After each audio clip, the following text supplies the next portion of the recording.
Hello' everyone, কি খবৰ আপোনালোকৰ? আশা কৰিছোঁ আপোনালোক সকলো ভালে কুশলে আছে। আজি হৈছে গৰু বিহু। এতিয়া প্ৰায় 2টাই বাজিছে আৰু মই এতিয়া ব্লগটো আৰম্ভ কৰিছোঁ। বিহুৰ ব্লগ যিহেতু গোটেইকেইদিন মিলাই এটা ব্লগ কৰিম, গতিকে অলপ দিম বাৰু, যিখিনি পাৰোঁ গোটেইকেইদিনৰে। আপোনালোকে তেতিয়াহ'লে ভিডিঅ'টো শেষলৈকে চাব আৰু শেষত জনাবলৈ নাপাহৰিব যে আপোনালোকৰ বিহু এবাৰ কেনেদৰে পালন কৰিলে। আৰু আপোনালোক সকলোলৈকে নৱবৰ্ষৰ আন্তৰিক শুভেচ্ছা জ্ঞাপন কৰিছোঁ। আহিবলগীয়া দিনবোৰ যেন আপোনালোকৰ সকলোৰে ভালে কুশলে যায়। তেতিয়াহ'লে সম্পূৰ্ণ ভিডিঅ'টো চাই থাকক। বিহু বুলি নতুন বেড কভাৰ এখন পাৰি ৰুমটো ধুনীয়াকৈ সজাই লৈছোঁ নিজৰ মতে। আপোনালোকেও সজাইছে চাগে, নহয়নে?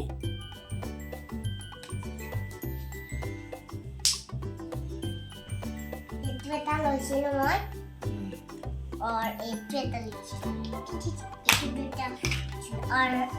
और एक और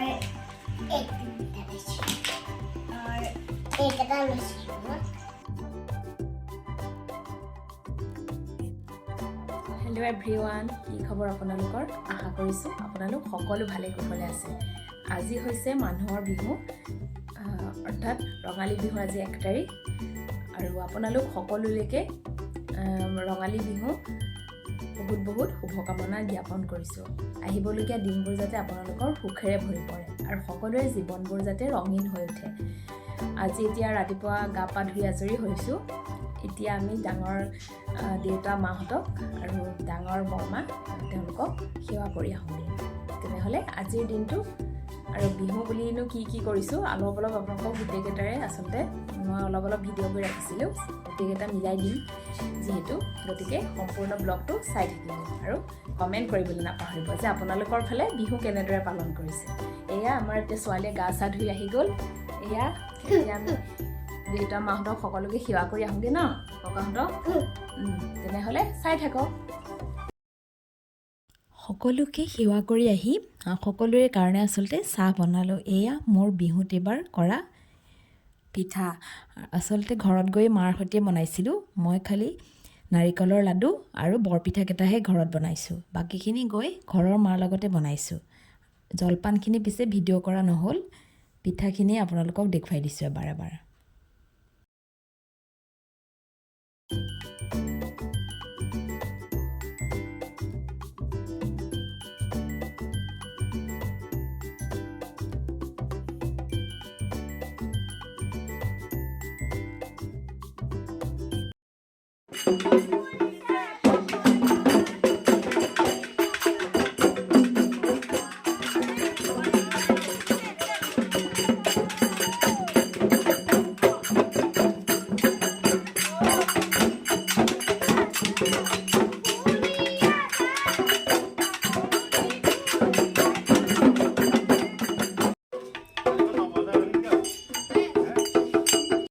এইপিনে চাহ তাহ খাই ঘৰলৈ যাবলৈ ওলালোঁ আৰু তেনেকুৱাতে এটা বিহু হুঁচৰি দল আহিল আৰু তেওঁলোককো অলপ মই ভিডিঅ' কৰি ৰাখিলোঁ।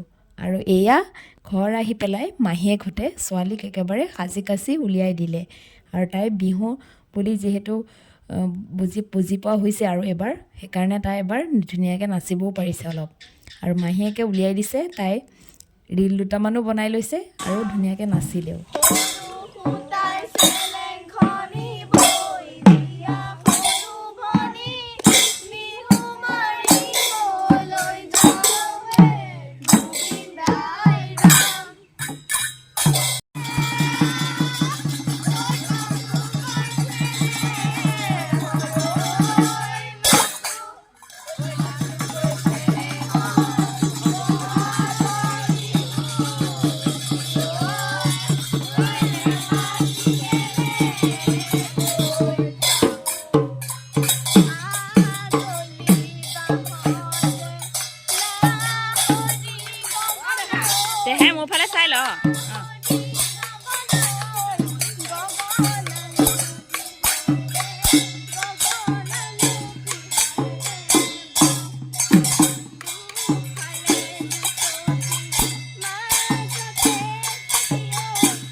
এয়া ছোৱালীয়ে হুঁচৰি গালে বায়েকহঁতৰ লগত আৰু আমি আচলতে বিহুৰ দিনা ঘৰতে থাকিবলগীয়া হ'ল আৰু পিছৰ দিনাখন মই এয়া ৰাতিপুৱাই জেতুকা পাত আনি থ'বলৈ কৈছিলোঁ মাক ওচৰৰে খুৰীহঁতৰ ঘৰৰ পৰা আৰু এয়া মায়ে আনি দিলে আৰু মই গা পা ধুই এয়া জেতুকা পিছাত লাগি যাম এতিয়া বিহু আহিছিল যেতিয়া জেতুকা নলগালে হ'ব জানো আপোনালোকেও চাগে লগাইছে মই পিছে বিহুত জেতুকা লগাবলৈ কেতিয়াও নাপাহৰোঁ আৰু মই এয়া জেতুকা মোৰ পিছা হৈ গ'ল আৰু মই ছোৱালীক এতিয়া প্ৰথমতে লগাই দিম তাৰপিছত মই অলপ দেৰিকৈ লগাম আৰু মাহঁতেও লগাব লাহে লাহে এয়া মই ছোৱালীক লগাই দিলোঁ ধুনীয়াকৈ হাত আৰু ভৰিত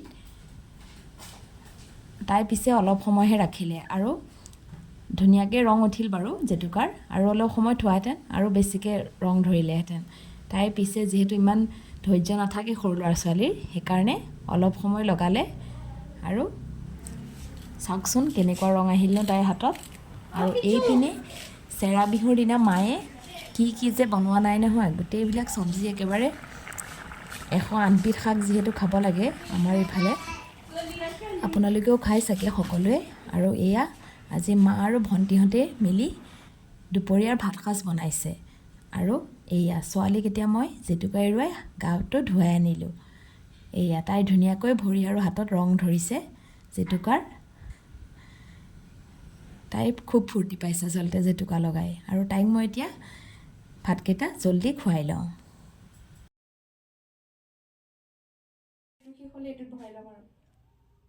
আৰু এয়া সকলোৱে ভাত খোৱাৰ পিছতে ময়ো জেতুকা লগাই ল'লোঁ আৰু মোৰ হাত দুখনত বৰ ধুনীয়াকৈ ৰং ধৰিলে জেতুকাৰ আচলতে জেতুকা লগালেহে বিহু বিহু লাগি যায় আৰু আপোনালোক সকলোৱেই লগাব এবাৰ বহাগত জেতুকা যিসকলে নলগায় বহুতেতো লগায় বাৰু কাৰণ জেতুকা আমাৰ ছালৰ কাৰণে বিৰাটেই এটা ভাল ঔষধ আচলতে ছালৰ বিভিন্ন বেমাৰৰ কাৰণে জেতুকা লগাবই লাগে আৰু এয়া আবেলি আমি ফুৰিবলৈ গৈছিলোঁ তাৰো অকণমান ভিডিঅ' কৰি